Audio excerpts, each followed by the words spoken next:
नमस्कार दोस्तों, मैं सत्यवन गोस्वामी आज आपको बताने जा रहा हूं क्षेत्र के सिद्ध मड़भटुआ धाम प्राचीन शिव मंदिर के बारे में, जो रायसेन जिले के बेवन तहसील अंतर्गत स्थित है। यह मंदिर प्राचीन काल से ही महत्वपूर्ण और स्थानीय लोगों के लिए प्रमुख धार्मिक स्थल के रूप में जाना जाता है। मंदिर की पौराणिक कथा स्थानीय लोग बताते हैं कि एक समय के दौरान भगवान शिव के भक्त राजा रत्नेश एक यात्रा पर निकले थे। यात्रा के दौरान उन्होंने अपने साथ एक साधु भक्त को भी साथ लिया था। रास्ते में उन्होंने एक गहरे जंगल में रात बिताने का निर्णय किया। यात्रा के थकावट के चलते वे दोनों भक्त जंगल में सो गए।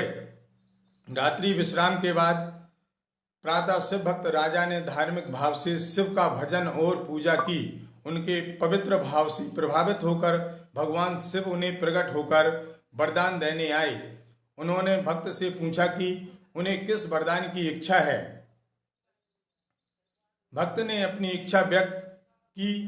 वे इस स्थान पर ही रहना चाहते हैं और भगवान शिव इस स्थान को धाम के रूप में स्थापित करें। भगवान शिव ने उनकी प्रार्थना स्वीकार की और उन्हें मड़भटुआ धाम की परिक्रमा करने का आशीर्वाद दिया। इसी रूप में रतनहारी गांव का नामकरण हुआ और यहाँ भगवान शिव ने अपने भक्त की प्रार्थनाएं सभी यात्रियों को पूर्ण करने का साथ में वचन भी दिया। यह प्राचीन किंवदंती है, परंतु करीब 100 वर्ष पूर्व गांव रतनहारी में एक आदिवासी के घर एक बालक का जन्म हुआ, जो बाल्यकाल से ही ब्रह्मचारी साधु बन गया, जिनका नाम आगे चलकर बालक दास पड़ा। संत बालक दास को भगवान शिव ने स्वप्न में आकर पूर्व की कथा सुनाई और कहा, इस भटुआ पर मेरा धाम है जो अब जमीन के अंदर है। इस जगह की तुम ग्रामवासियों के साथ खुदाई कर मुझे बाहर निकालो।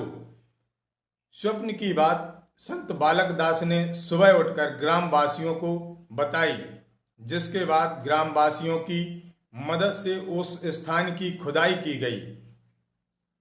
खुदाई में शिव परिवार की 5 प्रतिमाएं और पाषाण के मंदिर के अवशेष मिले, जिसके बाद आसपास के ग्रामीणों की मदद से मंदिर का जीर्णोद्धार करवाया गया और कुछ समय पूर्व वहां पर ग्राम पंचायत एवं ग्रामीणों द्वारा भव्य राम जानकी एवं शिव जी के मंदिर का नया निर्माण किया गया।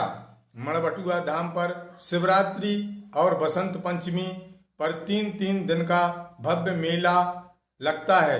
वहीं सावन माह में श्रद्धालु बड़ी संख्या में शिव की आराधना करने पहुंचते हैं। यहाँ आपको कितने वर्ष हो गए पूजन करते हुए? लगभग 15-16 वर्ष हो गए।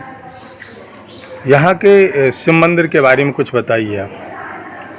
जब हम आए हैं यहाँ पर तो सियानों के द्वारा जो बड़े बड़े बुजुर्ग हैं, खास मुकद्दम जी और उनके सहपाठी और उनके संग वाले उठने बैठने वाले, ये बताए कि एक बालक दास नाम के आदिवासी कोई थे और वो विरक्त संत हो गए थे। यहाँ पर एक दशरथ जी की टोरिया है, टोरिया में वो रहते थे, न कुछ खाते थे न पीते थे, पिया बानो जंगल था, वहाँ पर रहते थे। जब गांव के लोग उनको पकड़ करके यहाँ ले आए तो ये बोले कि हमें मड़भटुआ में छोड़ दो और बस्ती के अंदर हमें ना ले जाओ। तो इस मड़भटुआ में उनको एक टपरिया बना करके छोड़ दिए। कुछ दिन के बाद में वो ये कहते हैं कि यहाँ पर हमें भोले बाबा स्वप्न दे रहे हैं कि हम यहाँ पर मिट्टी में दबे हुए हैं, तो हमें निकलवा लो। तो गांव बस्ती के मिल करके जब वहाँ पर खनाई चालू करते हैं तो शिव जी का मंदिर सहित शिव जी निकले। ऐसा हमें यहाँ के सियानों के द्वारा जानकारी प्राप्त हुई। यही जानकारी हमें ये प्राप्त है। और हमारे रत्नहारी के एक अवध जी हैं, तो उनके संग में हम रात्रि में यहाँ पर विश्राम करते। तब हमारा परिवार यहाँ नहीं आया था, हम अकेले आए थे। तो हम दोनों जन के लिए कई बार संतों के यहाँ दर्शन हुए, आते जाते और देखे। जब हम लोग जा कर के चैनल गेट में देखे तो वहाँ ताला लगा था, तो हम लोगों को बड़ा आश्चर्य हुआ। फिर इसके बाद में कछु और ऐसे चमत्कार हुए। हमें भगवान सीताराम जी की धुन भी सुनाई दी और कुछ ऐसे ऐसे चमत्कार हुए जो चमत्कार सबको बताया नहीं जा सकता।